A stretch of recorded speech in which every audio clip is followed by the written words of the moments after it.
Olá, seja bem-vinda, seja bem-vindo ao Bastidores do Intercâmbio. Eu sou a Mariana e agradeço a sua companhia. Nesse podcast, a gente conversa com integrantes ou pessoas que têm alguma relação com a comunidade brasileira aqui em Melbourne e na Austrália. Os nossos convidados contam um pouco das suas trajetórias pessoais e profissionais no país, como trilharam ou estão trilhando um caminho para conquistar a residência permanente na Austrália. Eles também nos falam, nos dão detalhes de como é exercer suas profissões por aqui. Hoje a nossa convidada é a Simone Oculati. Ela trabalha na área de tecnologia da informação, é gerente de governança de dados. A Simone chegou aqui na Austrália em 2008, já com a residência permanente. E hoje ela atua na área, claro, se desenvolveu na área de tecnologia da informação aqui na Austrália e também oferece informações, ajuda as pessoas que estão começando agora nessa área aqui na Austrália ou que já têm uma experiência no Brasil e querem seguir trilhando um caminho por aqui. Simone, seja muito bem-vinda ao Bastidores do Intercâmbio. É um prazer ter você aqui. Obrigada, Mariana, pelo convite. O prazer é meu. Sempre que possível, ajudando a comunidade, mas hoje, mais do que nunca, compartilhando informação, né? Que é fundamental, né? E aí, a gente, antes de começar a gravar, estava falando justamente sobre isso. E quando você veio lá em 2008, era uma época, né? Não tinha redes sociais, enfim, o Sim. acesso à informação não era tão fácil como é hoje. E você já veio com a residência permanente para cá, né? Pela sua profissão. Vieram você e seu marido também atua na área de tecnologia da Correto. informação. Mas, enfim, vocês vieram já com a residência permanente. Como é que foi isso, né? Primeiro a decisão de vir para a Austrália e depois como vocês foram atrás de todas as informações, né, para já conquistar o visto antes de vir para cá. Sim, é um ponto muito importante. Porque, querendo ou não, eu comecei, naquela época que eu comecei, a gente chamava de processamento de dados, não era ainda Uhum. informática, né? Verdade. Sem entrar em detalhes do ano. Porque eu fiz o colegial técnico em processamento de dados e eu comecei a trabalhar, eu tinha 16 anos. Uhum. Então, eu comecei minha carreira com desenvolvimento de software, depois modelagem de dados, arquitetura de dados, a Oracle DBA, que é Database Administrator, e aí depois movendo mais para a área de Data Governance ou governança de dados. Mas voltando no aspecto do visto, eu sempre quis morar fora do Brasil. Uhum. E aí, se eu voltar um pouquinho antes, sem entrar muito em detalhes, quando eu tinha 12 anos, eu já tinha a minha carreira, minha vida esquematizada. Planejada. Porque eu era bailarina. Sério? Sim, eu era bailarina Que e fazia legal. ginástica olímpica. Uau. Então, assim, na minha cabeça, eu falei assim, eu já sei o que eu precisava fazer, o curso de educação física para ter a minha Aham. própria academia, não sei o que, não sei o que lá.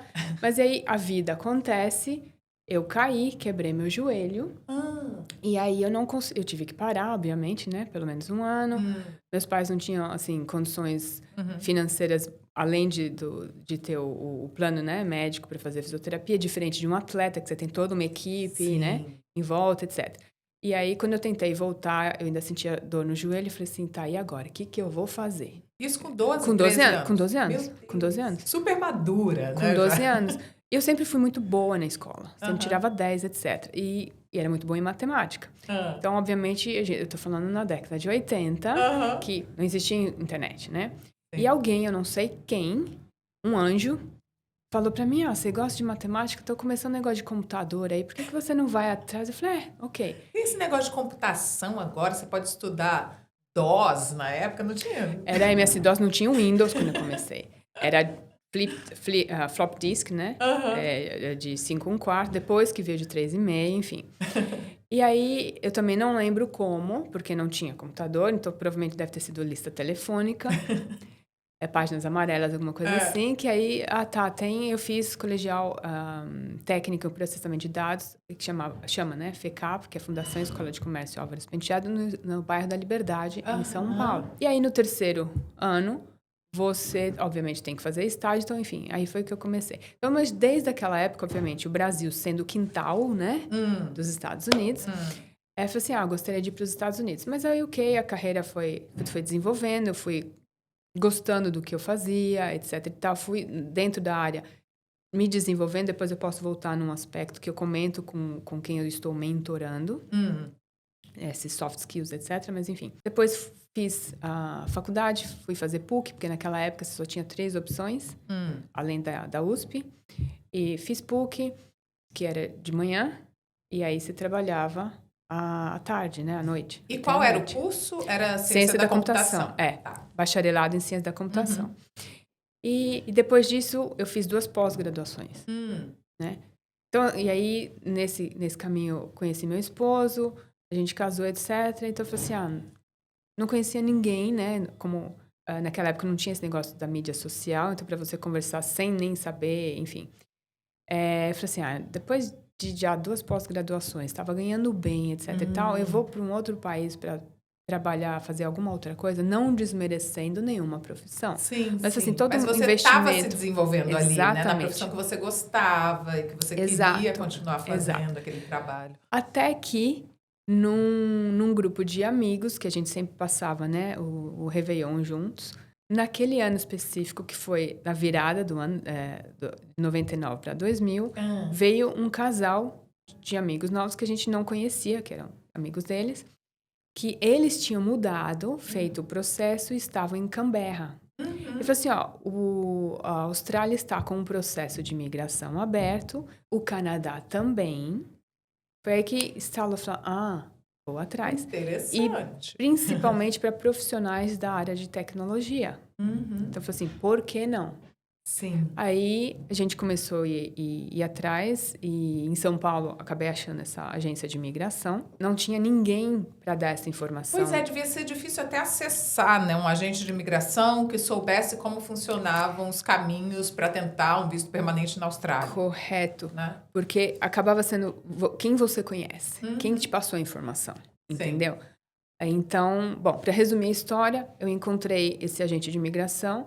A gente conversou, porque eles faziam uma entrevista, né? Porque para eles era interessante. Eu não sei, aliás, qualquer coisa que eu falar, eu não faço a menor ideia como está hoje em dia, tá? Isso é super importante você falar, porque todos os nossos convidados aqui, gente, eles falam das experiências pessoais deles. Então, assim, a Simone está falando da experiência pessoal dela. Naquela época, né? A Simone chegou na Austrália em 2008, então muita coisa muda o tempo todo com relação às regras da imigração aqui na Austrália, né? Sim. Então, é tudo sobre a Simone hoje aqui. Cada caso é um caso. Então, mesmo quem hoje atua na área de tecnologia da informação e quer vir para cá, quer saber qual o melhor caminho, deve consultar um agente de imigração, um advogado de imigração, para informar, para fazer o que você fez naquela época, passar todas as suas informações pessoais, profissionais, para o profissional avaliar e ver qual o melhor caminho para você, né? Correto.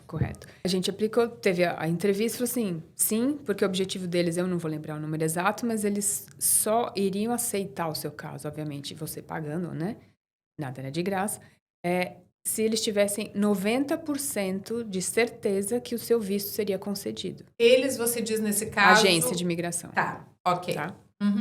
Então, na verdade, eu tive mais pontuação do era necessário. Eu não vou lembrar os números, né? Tá. Mas a gente aplicou em 2006. Tá. O final de 2005, que aí tinha o IELTS, tinha que fazer lá. Que é o teste de proficiência em inglês, que você tem que ter uma nota mínima ali, né? Aliás, quanto mais você tem de nota no IELTS ou em qualquer outro teste de proficiência em inglês, mais alta a sua pontuação, né? Isso vai aumentando sua pontuação. Por quê, gente? Para vistos...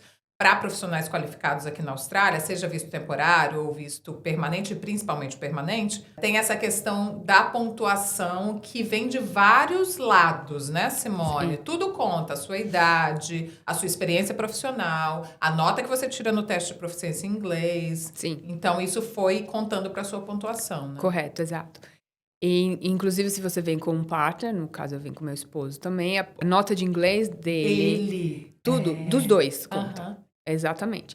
E naquela época, eu acho que você ganhava 5 pontos para quem tivesse concluído um curso de faculdade, né? Tivesse um nível de bacharelado concluído numa universidade que falasse língua portuguesa. Eu lembro que isso era um. Então, mas eu não precisava dessa pontuação, porque a gente já tinha atingido o mínimo necessário. Sim. Mas, mesmo assim, eu já tinha um inglês muito bom, mas eu fui atrás para fazer um curso de preparação para o IELTS. E aí depois, já aqui, conversando com outras pessoas, inclusive locais, que eram professoras de inglês local, etc. Assim, ó, independente se você fala ou não o idioma, quando você vai fazer um teste desse, você tem que se preparar. Por quê? Qual é a dinâmica do teste? Então, por exemplo, você tem o listening. Eu não sei se mudou de lá para cá, tá, gente? Mas o listening, assim, você não tem como... Eu tô conversando com você, você fala alguma coisa... como é que é? Não esquece, dá. Não dá. Porque é só uma vez. É só uma vez. E se no você caso do IELTS, né? no caso do IELTS. Se você ficar na dúvida, você já perdeu a próxima pergunta. Exatamente. Então, assim... E aí vai bater no desespero. Eu tô aqui lembrando de quando eu fiz o IELTS. Porque aí vai bater num desespero, gente. Que aí você pensa, meu Deus, já perdi 2, tá no terceiro. Como é que é isso? E é muito interessante você ter falado isso, porque eu fiz o IELTS, eu também precisava de nota para o meu visto, né? Quando eu fui dar entrada no meu visto de residência permanente, eu fiz 4 semanas de curso preparatório para o IELTS presencial. Eu pude fazer, eu tive esse luxo de poder fazer presencial, já estando aqui na Austrália. Então, eu fui para a escola de inglês, fiz 4 semanas de curso. E, gente, faz toda a diferença, porque é isso, você tem que entender a dinâmica da prova, o máximo de simulados que você puder fazer melhor, porque aí você tem a questão do tempo, né, que você falou, por exemplo, no listening, né, que é a escuta, você está escutando o que a gravação está falando, você tem que ser ágil. Na parte da escrita, você tem que saber mais ou menos a estrutura do texto que eles esperam. Sim. No reading, né, você tem que entender como são as questões, que é praticamente um... Como é que a gente fala em português pro reading? Tem muito isso de você entender o texto e colocar lá as respostas. Interpretação de texto. Enfim. Então, é muito importante isso. Sim, porque inclusive no reading, você começa a se preparar, porque é um treino, como qualquer coisa, é um hábito. Então, se você não tem aquele hábito, provavelmente você vai demorar mais tempo para fazer. E, como você falou, tudo você tem um tempo máximo. Então, não interessa que as suas respostas estão 100% corretas. Se você não concluiu todas as respostas, não deu todas as respostas, você já perdeu. Dançou. Vai pro próximo, entendeu? Enfim, aí você se preparou. Sim. E passou na prova, tudo foi tranquilo, bem. Foi tudo tranquilo. Por que a vantagem? Porque eu lembro que teve gente na época lá no Brasil que falou assim, mas por que você está pagando um agente de imigração? Você pode fazer você mesmo? Eu falei assim, é verdade, eu poderia. Sim. Lembrando que naquela época não tinha as facilidades que você tem hoje. Eu tô falando acesso à informação. Exatamente. Estou falando de 2006, 2007, tá? Eu falei assim, exato. Porém, a gente está numa diferença de time zone muito grande. O fuso horário, horário faz muito toda grande. A diferença também. Eu não sei exatamente que órgão ou que telefone, que e-mail que eu vou ter que falar. Então, assim, vale a pena para mim. Valeu a pena pagar o agente de imigração, porque além de eu estar comprando, né, o serviço dele, eu estava comprando a informação, o conhecimento, a experiência dele e a chance de aumentar a chance de dar certo. Porque qual seria a chance de eu ir pelos meus meios sem depender de um agente de imigração? O risco de dar errado é muito grande. E como você falou, idade... Você muda de faixa. Exatamente. E nessa brincadeira, você já perdia 10 pontos, por exemplo. Eu falei, se der Ou seja, tinha que ser rápido para você não passar ali do limite da idade. E mesmo assim, eu não lembro exatamente, mas foi de 1 a 1 ano e meio. O processo. Desde o momento que eu assinei o contrato, a gente assinou o contrato com o agente de imigração, até que eu lembro de quando eu recebi a ligação, onde eu estava, que roupa que eu estava usando. Sem brincadeira, eu lembro. Eu estava na empresa trabalhando, foi próximo do horário de almoço, eu saí, porque ninguém sabia, né? Eu saí do escritório ali, fui para o hall do elevador para conseguir conversar na boa, sem interrupções, etc., com o agente de imigração. Eu falei, olha, foi aprovado. O que você fez na hora? Porque essa é uma notícia tão boa de receber. Eu respirei fundo e fiquei em silêncio por alguns segundos. Sabe aquele negócio? Eu falei assim, será que eu tô sonhando? Será que é verdade? Mas eu falei assim, não, porque eu queria muito, e querendo ou não, sendo um profissional da área de dados, você tem muita lógica, entendeu? Essa parte você acaba aplicando, torna-se o seu hábito. E o que eu sempre falo assim, o que você faz numa área é o que você faz em qualquer área. entendeu? Em termos de vida pessoal, profissional, Tá, etc. entendi. Você é muito ligada nisso num geral, então, né? Sim, Essa questão dos dados e tudo. você acaba se tornando o seu normal, o seu Entendi. padrão, né?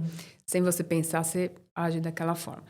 Então eu falei assim, ok, muito obrigada, tal, não sei o quê, mas e agora? Quais são os Quais são os próximos próximos passos? Quais são os passos? prazos? Já foi fazendo Exatamente. ali. Porque, querendo ou não, depois a gente pode até entrar mais em detalhes, porque a gente se mudou para cá, a gente trouxe tudo num container. Ah, Quase tudo. tá. Tipo, Então, olha só, vocês já vieram querendo ficar mesmo. de mala e cuia. Pensando, vamos e vamos Sim. ficar. Vamos morar lá. Até porque vocês já vieram com a residência permanente, e a gente já gravou um episódio sobre isso, com um engenheiro que já veio com a residência permanente. Você já vem com várias vantagens, né? Sim. Acesso ao sistema público de saúde, né? Acesso à saúde pública, né? De forma gratuita. Se você, por acaso, fica desempregado, você já tem acesso aos auxílios do governo para quem está procurando trabalho. Tem várias vantagens de você já vir com a residência permanente. Então, se você não vem como estudante, você não precisa necessariamente ficar pagando um curso, estudando e ter limite de horas de trabalho. Você não está atrelado a nenhuma empresa. Se você não está atrelado a uma empresa, você pode ter liberdade para procurar trabalho onde você quiser. Então, tem várias coisas, mas é um recomeço. Sim. E aí sim. vocês trouxeram tudo. Sim. Então, a gente veio sem conhecer nada nem ninguém, sem trabalho.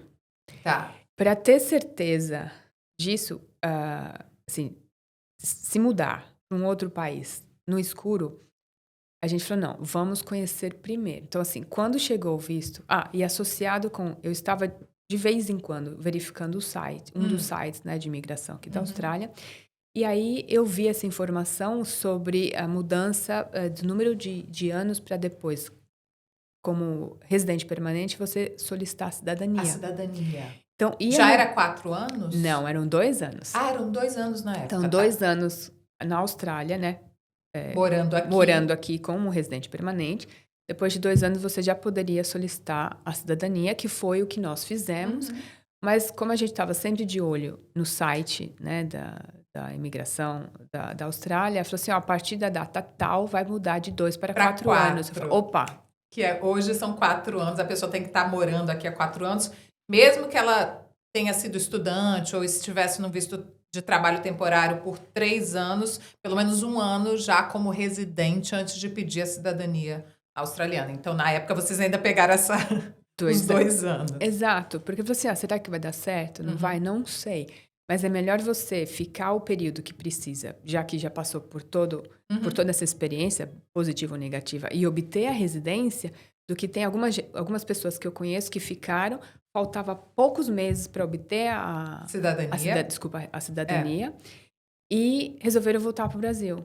E aí, a residência permanente, você tem que ficar renovando, né? Eu não sei as regras exatas, mas eu sei que você tem um prazo para você voltar ao país, para não perder a residência permanente, né? Já com a cidadania, você tem acesso ao passaporte australiano, e aí ninguém mais te tira a cidadania. Você pode passar anos em outro país e depois voltar para cá, e você tem todos os direitos de um cidadão australiano. Correto, exato. Pode votar também no país, enfim.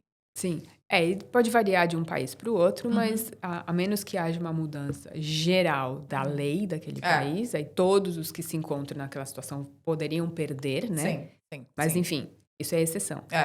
E aí, vocês, então, logo pegaram a cidadania australiana. Sim. E como foi a adaptação, Simone? Porque é isso, vocês vieram sem conhecer nada. Primeiro, vocês escolheram, então, Melbourne. Então, um ponto importante. Lembra que eu falei, né? Falei assim, vamos primeiro para ter certeza como é que é. Então, assim, saiu o visto, né? Depois que eu recebi aquela ligação, a gente começou a ver, então, será que a gente muda ou não muda? E só um detalhe, a maioria das pessoas que eu conheço que vieram para cá, vieram só com a mala que trouxeram no avião. A gente não, a gente trouxe absolutamente quase tudo. Mas vocês trouxeram o quê? Por exemplo, você falou um container, vocês trouxeram... O quê? Assim, móveis, não? Sim, tudo exceto linha branca, né? Ou seja, geladeira, máquina de lavar, porque aqui a voltagem é diferente. Sim, verdade. Então, eu falei assim, não vale a pena, né? Então, isso deixa. Mas, inicialmente, era só para trazer, obviamente, né? Roupa E meu esposo, já naquela época, ele já tinha mais de 400, 500 livros. Ah, entendi. Então, eu falei assim, E não aí? vamos deixar isso para trás, porque Sim. principalmente da área, não sei o quê. E, Sim. obviamente, as estantes, né? Sabendo que lá a madeira, etc., já era Ah, muito melhor. entendi. E até mais barato, no geral, do que se você fosse mandar fazer aqui, etc. Uhum. Então, eu falei assim, não, vamos. Então, a gente fez a cotação para trazer. Falei assim, nossa, mas só para trazer isso custa tanto? E se fosse levar tudo? A Não diferença de fazia muita preço... diferença. Exato. Tá. Então, porque uma coisa é você alugar parte de um container, outra coisa é o container todo. Então, Inteiro. a empresa de mudança vai ter o custo deles, eles vão cobrar, enfim, o que tiver que cobrar.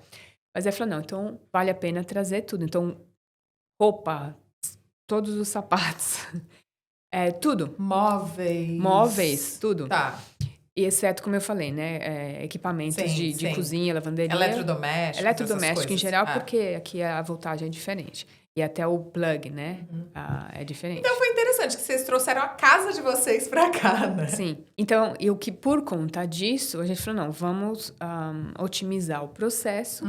Então, eu viria primeiro para começar a ver isso, e enquanto isso, meu esposo ficaria no Brasil, finalizando, porque ele tinha uma empresa lá, para finalizar a empresa, ver o negócio da mudança, ou seja, fazer em paralelo, otimizar, né? E foi o que aconteceu. Então, eu cheguei aqui em fevereiro de 2008, sem conhecer nada nem ninguém, sem trabalho. Só que lembrando o seguinte, naquela época, estava bem no meio da Global Financial Crisis, é verdade. da crise. É. Só que a gente não levou isso em consideração. Sabia, falou assim, mas e aí, né? Independente de onde você estiver, dependendo de como você atuar, etc. Mas o ponto mais importante é a Austrália está em demanda de profissionais da área de TI. Então, nós dois somos da área de TI. Sim. Então, a chance de ter sucesso era muito maior, entendeu? Porque o que eu acabo falando também para quem eu ajudo, eu falo assim, ó, a área de TI, comparado com outras áreas,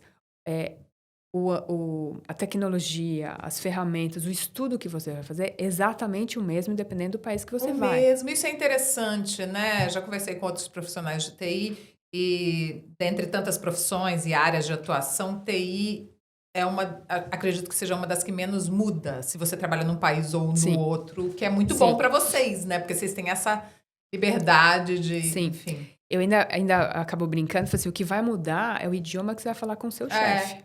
Exatamente. Só. Tá. Ainda mais depois da pandemia, esse negócio de trabalhar remoto, etc., ficou muito mais fácil. Então, a tecnologia, enfim, não interessa o quê. Claro, dependendo da indústria que você trabalha, até no mesmo país, vai ter alguns detalhes diferentes. Mas uma das coisas que eu falo pro pessoal que eu ajudo, que eu mentoro, é de, por exemplo, soft skills, né? É aprendizado contínuo, continuous learning. Então, se você não gosta de estar estudando continuamente, a área de TI não é para você. Sim. Porque muda o tempo todo. Então, você tem né? que se manter, entendeu?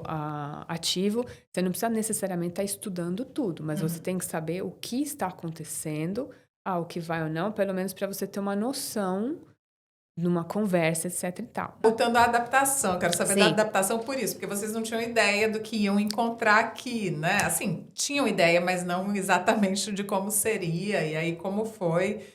E até porque vocês escolheram Melbourne? Sabendo que ia vir para cá, depois que o visto já tinha sido aprovado, eu falei, tá, e agora? Que cidade que a gente vai?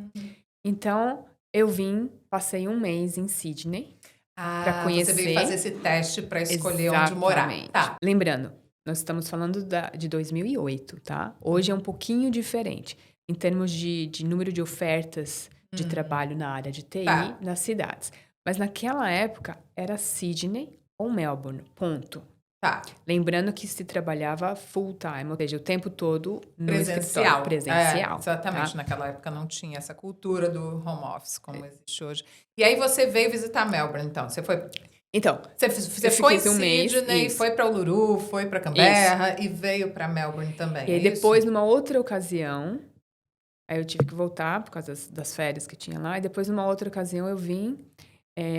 Na verdade, quando exatamente que tinha saído o visto e a gente viu a data, de que ia mudar o período para se obter a cidadania de 2, ia mudar para 4 anos, falou, não, então nós vamos, porque tinha que dar entrada Entendi.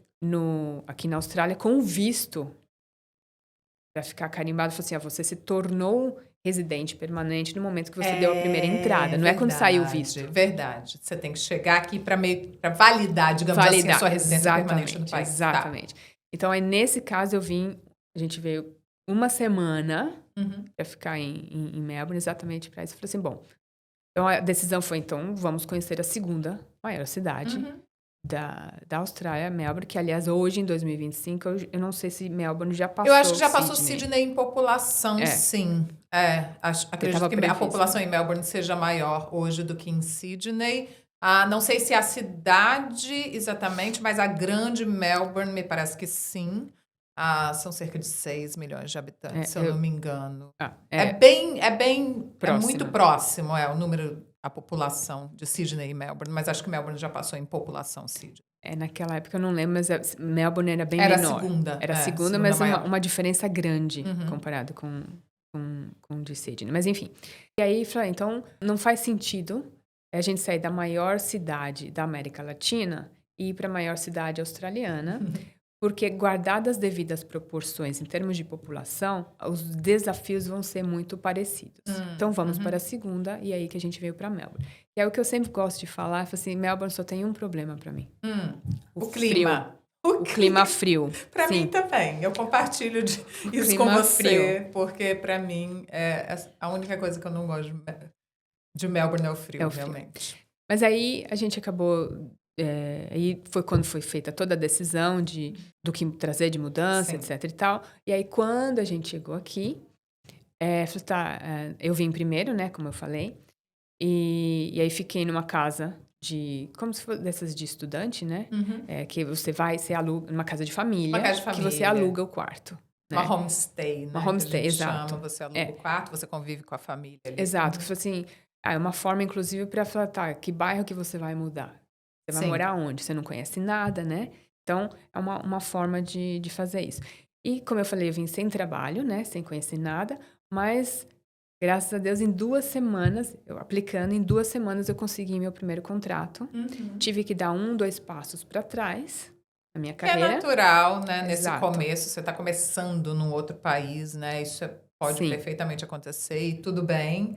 Porque aí você vai começar a demonstrar seu trabalho, você vai começar a ter a experiência local para depois, em seguida, conquistar algo, né? Semelhante, digamos assim, ao que você já fazia no Brasil. Exato. Então, nesse aspecto, foi super positivo. E porque alguém pode perguntar, mas você não podia estar aplicando, né, para as vagas já do Brasil? Eu tentei, mas uma ou duas que eu conversei, assim, não, eu teria que já estar aqui. Porque nessa época, né, de 2007, 2008, tinha ainda várias empresas que estavam patrocinando o visto de brasileiros ou de profissionais vindo de outros países para cá. Ou seja, a pessoa chegava aqui já com trabalho. Mas eu falei, não vou ficar nessa dependência. Sim. Então, de repente, hoje em dia, tem essa outra possibilidade, mas aí quem está afim de fazer isso, é bom você ver quais facilidades de comunicação, os grupos que tem no WhatsApp, Facebook, etc. Pergunta para quem já está, porque vai economizar tempo, trabalho, dinheiro, né? Obviamente.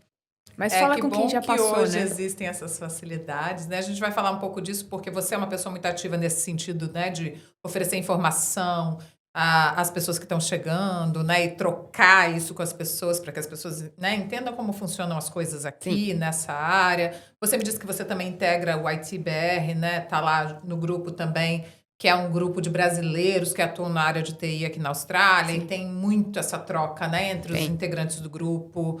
E para quem está chegando ou para quem está começando nessa área, porque tem gente que vem de outras áreas do Brasil e resolve estudar TI aqui na Austrália para atuar com TI aqui. E aí esse grupo é muito importante nesse sentido, né? Então, é bom que as pessoas saibam que existem esses grupos, né? E que existe esse apoio para quem está chegando, para quem está começando. Vamos falar um pouco mais sobre isso, até do seu trabalho, digamos assim, de oferecer essa ajuda para as pessoas e tudo mais. Mas ainda naquela época, eu queria que você falasse sobre os seus primeiros contatos Sim. com a comunidade brasileira aqui. Porque eu sei que você logo fez contato com a Brisa, que é a Associação Brasileira do Estado de Vitória, né? Voltada para brasileiros aqui em Melbourne. A gente até conversou com a Alba recentemente aqui no Bastidores do Intercâmbio, que é, Sim. né, a diretora da Brisa. E você começou seu contato com os brasileiros com a Brisa, foi isso? E aí você foi conhecendo os brasileiros que Isso. moravam aqui em Melbourne, enfim, como é que foi isso? Sim, foi. Exatamente. Foi assim, lembrando que não tinha esses grupos, essas facilidades, né, do social media como tem hoje. Então, o primeiro acesso, digamos assim, foi via a Brisa e, inclusive, tinha o escritório da Brisa lá que estava aberto, se não me engano, naquela época, todos os dias, né, em alguns horários. Então, você tinha como ir lá e conversar pessoalmente, etc. Então, facilitou.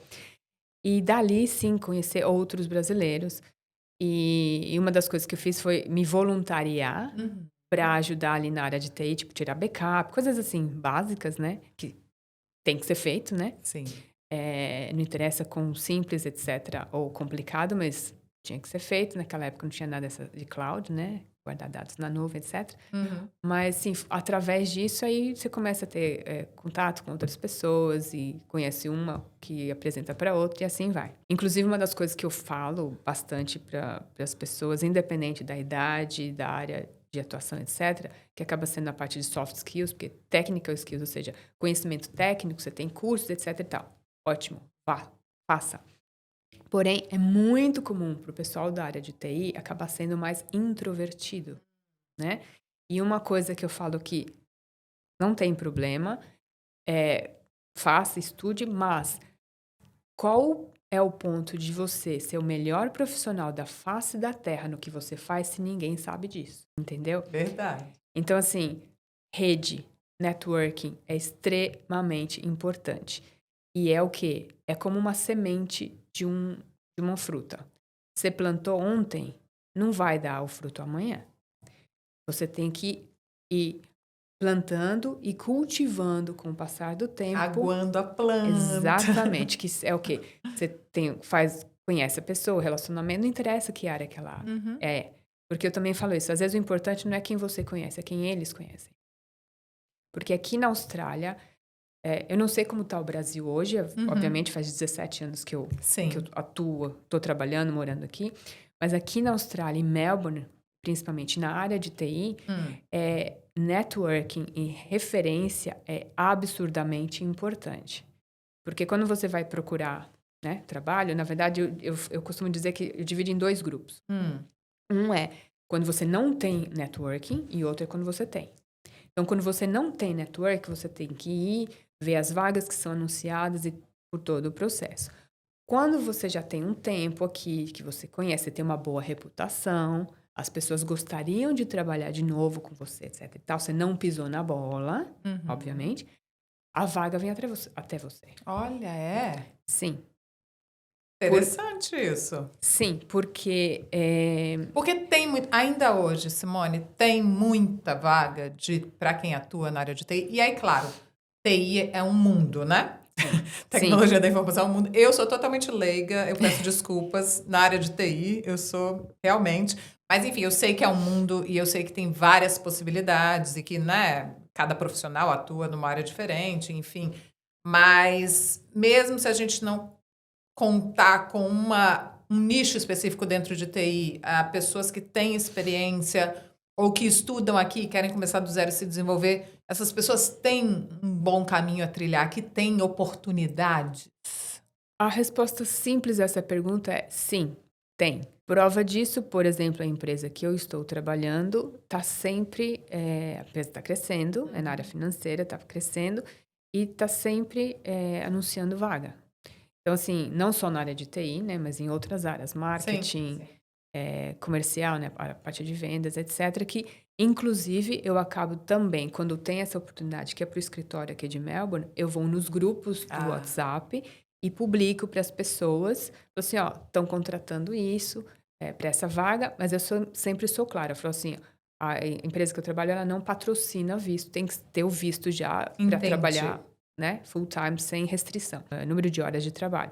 Então, eu falo assim, ó, tem que estar em Melbourne e deve ter visto que não precisa de patrocínio. E aí entra uma questão que é a seguinte: quem é estudante e quer atuar na área de TI faz como, Simone? Existe possibilidade para quem é estudante e tem um limite de horas de trabalho, que só pode trabalhar no máximo 48 horas por quinzena? É possível começar a trabalhar na área de TI ainda tendo um visto de estudante aqui na Austrália? Eu diria que sim, não com base na minha experiência, mas com base na experiência desse outras pessoal, pessoas. de outras pessoas que eu falo, que inclusive hoje eu não sei, com certeza foram dezenas de pessoas que eu falei, como eu comentei antes, né? Às vezes tem semana que eu falo com 5 brasileiros diferentes. Pessoas que você não conhece, que Não. vêm até você te pedir ajuda, te pedir Exato. informação. Exato. Inclusive, eu criei um grupo no WhatsApp que é Mock Interview, que é para ajudar as pessoas no Nas aspecto entrevistas de trabalho. Que legal. De entrevista. Seja compartilhando informação ou até fazendo realmente mock interview, que a gente faz via Zoom, ou, né, video call, e faz dessa forma. Então, assim, como que a gente faz e tem todo esse acesso, etc. Depois a gente pode até entrar em contato. Sim. E quem quiser entrar em contato comigo também, tem meu LinkedIn e tem o ITBR Group, e, enfim. E acaba... A gente pode deixar os links na descrição do vídeo para quem quiser, né, acessar, enfim. Mas é muito, muito interessante você dizer que está à disposição das pessoas, né, para oferecer informação, para ajudar as pessoas que estão começando agora. Mas você, então, já viu casos de estudantes que conseguiram trabalhar na área? Sim. Com base no que eles falam, porque às vezes eu tenho uma conversa de 1 hora, passa-se semanas, meses, às vezes até mais de 1 ano, a pessoa fala, obrigado pela ajuda, não sei o que eu consegui, não sei o que. Então, assim, eu não consigo te dizer exatamente, passo a passo, o que eles fizeram, mas sim. Uma outra coisa que eu sempre falo é que aqui na Austrália, a cultura australiana tem muito esse negócio de trabalho voluntário. Verdade. Eles valorizam muito, Eles né? valorizam Quando você muito. tem no seu currículo ali, fiz um trabalho voluntário. Sim. Mesmo, porque eu trabalho, eu estudo, enfim. Nem que seja uma vez por mês. Faça, porque inclusive você, exatamente, põe no seu currículo. E lembra que eu falei que é muito importante aqui esse negócio de referência, etc., né? A sua reputação. Então, o que eu sempre falo, não minta, jamais minta. É muito melhor e super profissional. Você falar, eu não sei. Quero aprender. Não sei, aprender. Quero aprender. Se for me dada a oportunidade, eu vou fazer, vou aprender. Ou eu já passei por essa experiência de aprender algo completamente novo e rápido. E aí só abrindo um parênteses, porque sem entrar no detalhe de que cidade, de que tipo de imigrante, não, de qual país, qual origem, que eles têm, mais de uma, né? Que tem o costume de enrolar. Em vez de falar não sei, fica enrolando. Então, assim, pega qualquer pessoa, um assunto que você conhece. Você está entrevistando uma segunda pessoa. Você conhece o que você está perguntando. Então, você vai saber, com base naquela resposta, em 5 minutos... Você vai saber se a pessoa realmente tem conhecimento ou não daquilo que você está perguntando. Inclusive, quando eu estou entrevistando para contratar pessoas, já aconteceu de a entrevista supostamente era para ser 1 hora, foi encurtada para meia hora. Porque no currículo a pessoa põe, maravilhoso. A hora que você começa a conversar com a pessoa, não é. Então, você faz uma pergunta, você faz 2, você faz 3, você faz 4 perguntas, a pessoa então não sabe. Então, para que eu vou continuar desperdiçando o tempo de todo mundo na entrevista, se não vai chegar no final, você já sabe que a pessoa não sabe. E geralmente os empregadores veem com bons olhos, né? Se eles veem que a pessoa tem um potencial, já tem algum conhecimento, se a pessoa fala, olha, eu não sei isso, mas eu quero aprender, eu vou atrás, eu aprendo rápido, né? Exatamente. Eu acredito que... Sim, isso é visto não só eu como hiring manager, né? Mas outros meus colegas nessa empresa e em outras, quando você está contratando alguém, o que eu sempre falo, se você tem 70% do que a vaga está pedindo, aplica, porque o não você já tem. Porque se você esperar você ter 90%, 95% ou mais, há uma grande chance de que você não vai ser contratado porque você pode estar overqualified. Tem isso também, é verdade. Tá? E acredito que a maioria das pessoas que, né, dão entrada, né, no processo seletivo para uma vaga, não tem 100% do que está, né, do que está sendo pedido ali, né, geralmente, eu acho. E inclusive, é melhor, assim, claro, você não conhece quem você está entrevistando, afinal de contas, você só naquele momento, Mas há uma grande chance de que se você pegar uma pessoa que tem 100% ou próximo de 100%, muito logo, em breve, ela vai ficar Desmotivada desmotivada. naquela vaga, porque ela já sabe Exatamente. fazer tudo ali. Exato. Geralmente o profissional é muito movido a desafios também, né? E Sim, a querer aprender, crescer, sim. evoluir, enfim. Claro, há casos e casos, Sim. portanto, exceções, Uhum. mas uma regra geral acaba sendo essa.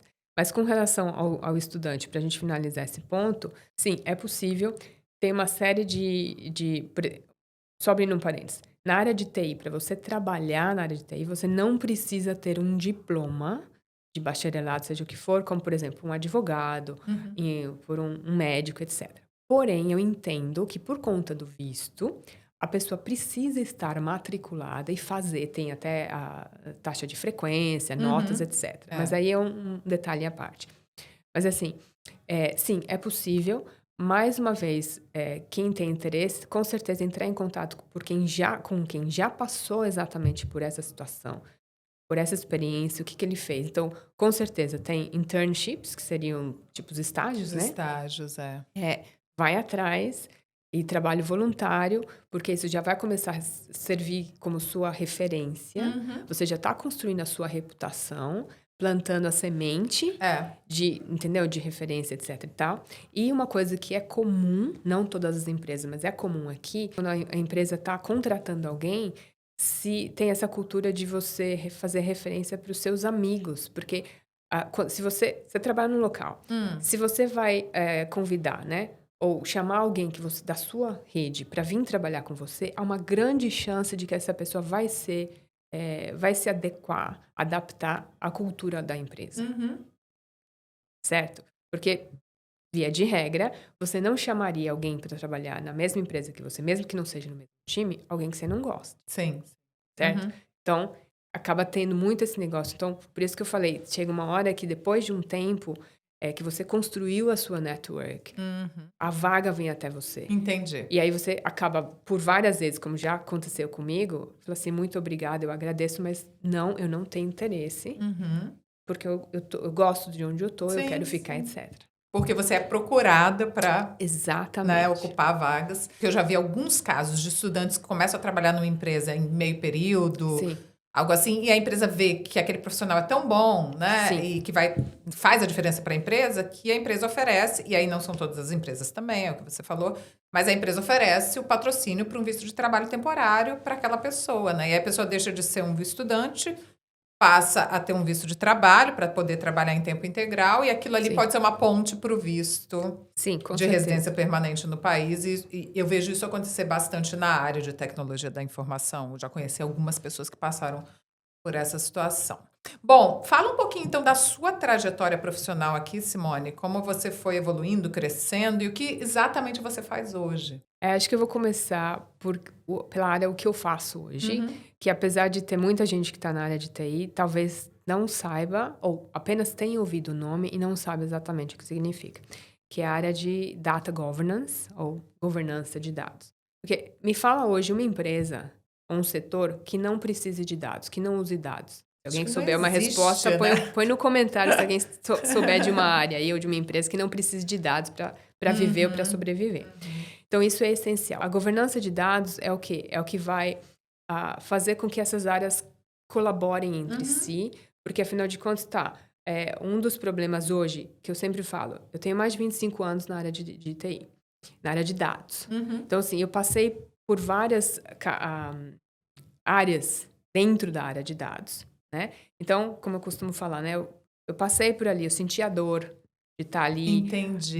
Você a entende como os funcionam as desafios. diferentes áreas com dados e aí você Sim. sabe como É, isso deve ser gerido, digamos tenho assim. noções, porque eu costumo falar assim, que é humanamente impossível um ser humano conhecer tudo. Uhum, Esquece, ponto. uhum.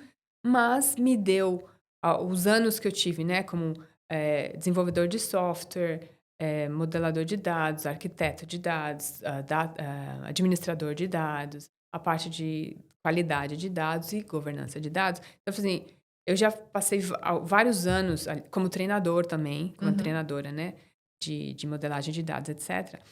já aqui na Austrália. Passei por esse tempo, então assim, você sabe, peraí, eu vou ter que fazer isso de novo, porque pra mim, assim, se eu tenho que fazer um negócio duas vezes, a mesma coisa duas vezes, se eu tiver que fazer a terceira, tem alguma coisa errada. Pra que eu vou ficar desperdiçando meu tempo fazendo a mesma coisa? Então é isso que eu falo pro pessoal, eu falo, olha, presta atenção, think outside the box, seja criativo, que é exatamente do seu ponto anterior como estudante, mas independente se você é estudante ou não, se você demonstra que você é proativo, e para ser proativo, demonstrar resultado, você consegue fazer isso no seu horário normal de trabalho, não tem que fazer hora extra. Tá? Então, se você está fazendo hora extra, de vez em quando pode acontecer, mas se você está fazendo muito, eu também costumo falar assim, eu vejo como dois problemas. Ou aquele profissional é incompetente, ele não consegue fazer o que ele precisa no horário de trabalho, ou o gerente dele é incompetente porque acaba mandando muita coisa para a pessoa fazer que é impossível fazer Aí a naquele pessoa fica período. sobrecarregada, Exato, e aí tá? isso gera problemas, né? A Com pessoa não vai certeza. conseguir dar o melhor que pode porque está cansada, está sobrecarregada. Aí não vai ser criativo, enfim. Mas na área de dados, pelo menos eu passei por várias indústrias, várias empresas, que uma outra coisa boa da área de dados, que você não fica presa a uma única indústria, entendeu? Tem gente que acaba ficando, eu não sei se por medo de ir por uma outra área, que eu já conversei com algumas pessoas, às vezes a pessoa acha, ela põe na cabeça dela que tem que ficar naquela área.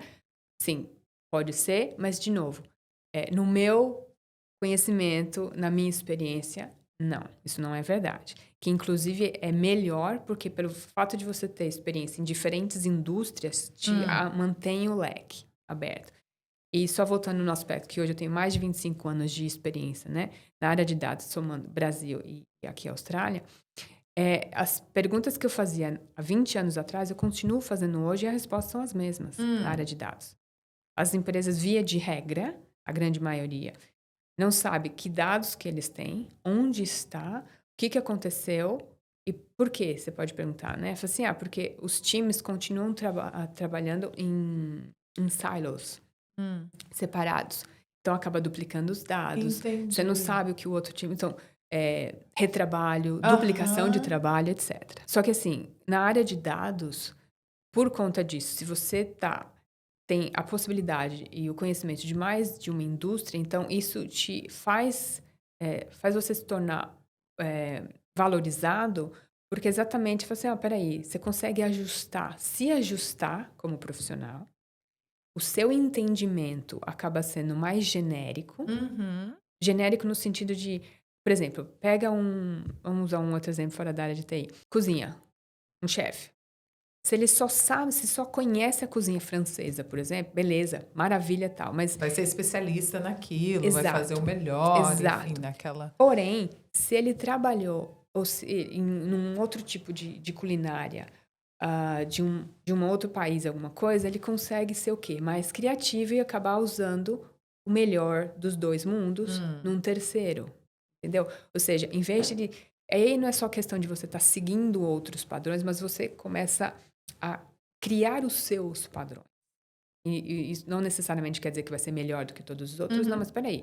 E isso começa também a mostrar para os outros, não só para o seu gerente, claro que vai depender da empresa que você tá, da cultura da empresa, uma série de coisas. Mas assim, via de regra, você consegue falar assim, peraí. E as pessoas gostam do que você fala, do que você questiona. O que eu costumo dizer é que o mais importante não são as respostas, são as perguntas que você faz. Porque aí demonstra que você está pensando com as variáveis que você já conhece e isso, querendo ou não, te diferencia um pouco dos demais. Isso é bem interessante você falar disso, de conhecer indústrias diferentes dentro da tecnologia da informação, né, atuando nessa área e também passar por empresas diferentes, porque muita gente pode achar, não, eu preciso crescer. E aí a Alba comentou sobre isso quando a gente conversou com ela, a Alba, diretora da Brisa, que você tem que preocupar em evoluir como profissional, mas não necessariamente em uma empresa e crescendo só numa empresa e ficar ali só naquela empresa por muitos anos. Sim. Claro que cada um opta pelo que prefere, né, porque é melhor para aquela pessoa, mas é possível você evoluir passando por diferentes empresas, né, e Sim. até em diferentes áreas, enfim. Mas eu queria que você falasse hoje, a gente está quase concluindo o nosso bate-papo aqui, queria que você falasse sobre como você se vê hoje, né, como profissional de tecnologia da informação aqui na Austrália, uma brasileira que chegou aqui há 17 anos, foi crescendo na sua carreira e também se adaptando à vida na Austrália, enfim. Hoje você está satisfeita, né, com toda essa história que você trilhou aqui no país e onde você chegou? Sim, estou e eu ainda penso que se eu soubesse, eu teria vindo antes. Ah, é? Se eu soubesse, eu teria vindo antes.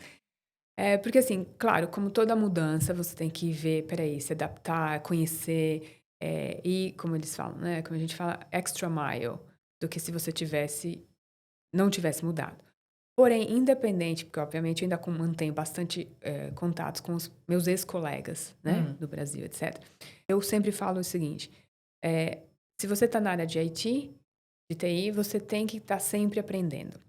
O que você falou de repente ficar numa empresa só, as outras indústrias eu não sei, mas na área de TI não é muito bem visto se um profissional fica muito tempo na mesma empresa e pior ainda se ele ficar na mesma função.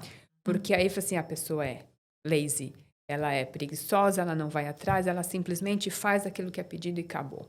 Isso não é um bom profissional. De novo, isso não quer dizer que a pessoa tem que trabalhar horas extras. Não.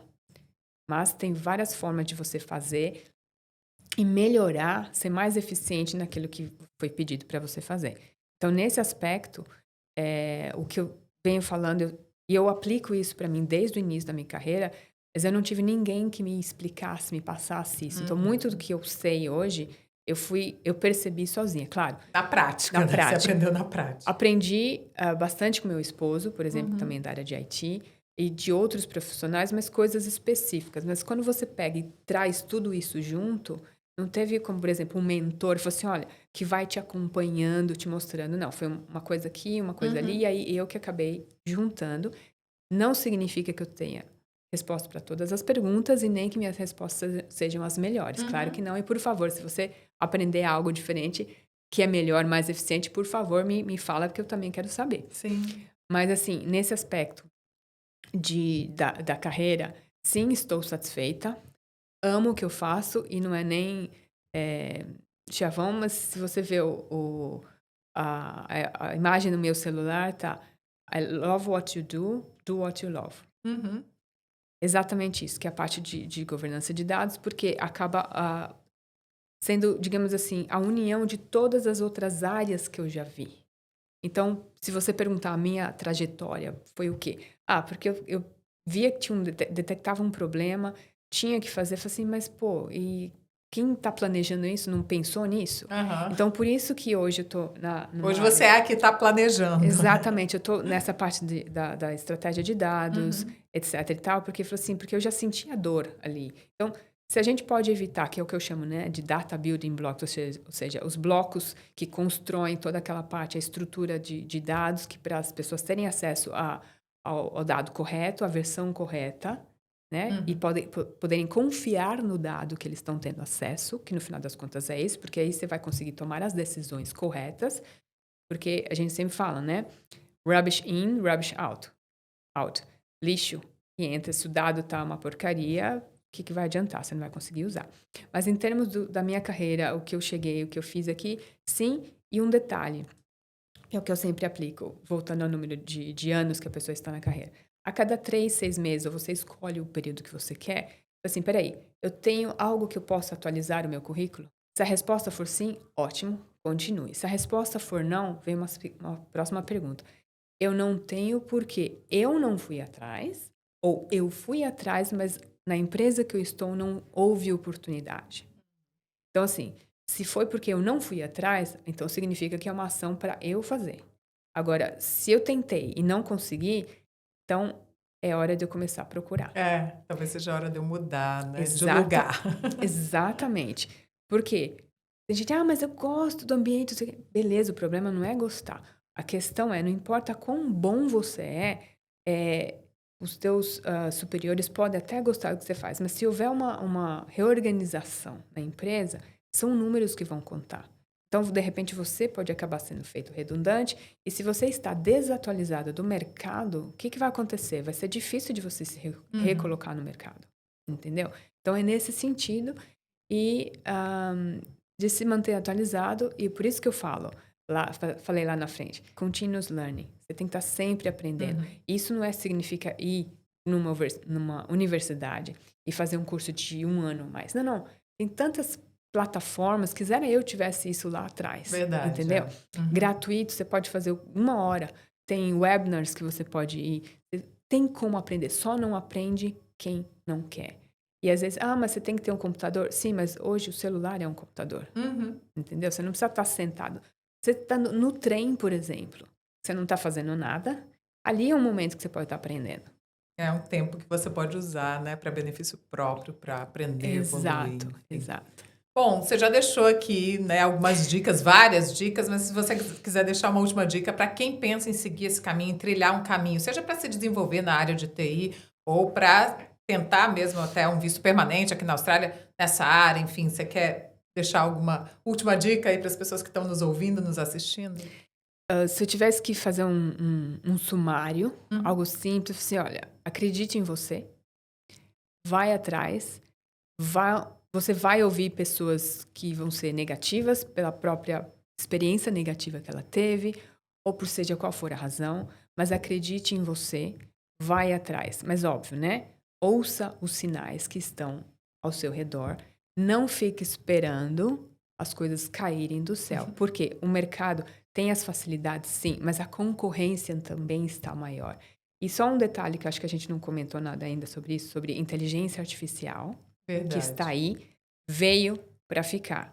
O que eu costumo dizer é, tem gente, mas o que vai acontecer? Será que eu vou perder meu emprego, né, pelo computador, por um algoritmo, etc., por inteligência artificial? Eu assim, olha, eu não tenho bola de cristal, mas nos próximos 5 anos, talvez não, mas você vai perder seu emprego para um outro humano que sabe usar a inteligência artificial. Então, assim, isso entra no aspecto que eu falei de aprendizado contínuo, de vai atrás. Não espere alguém falar para você, você precisa aprender isso. Não, vai você atrás. Maravilha. Simone, muitíssimo obrigada. Foi um prazer receber você aqui no Bastidores do Intercâmbio. Muito bom saber da sua história, muito bom ouvir suas dicas. Obrigada mesmo e sucesso sempre para você. Obrigada, Mariana. Obrigada a todo mundo por essa oportunidade. E é aquele negócio, a gente que constrói o nosso futuro é aproveitar as oportunidades e ir atrás. Mas obrigada novamente. E obrigada a você pela sua companhia. Continue nos acompanhando aqui no Bastidores do Intercâmbio, que tem muita história inspiradora por aqui. A gente se vê na próxima. Até mais.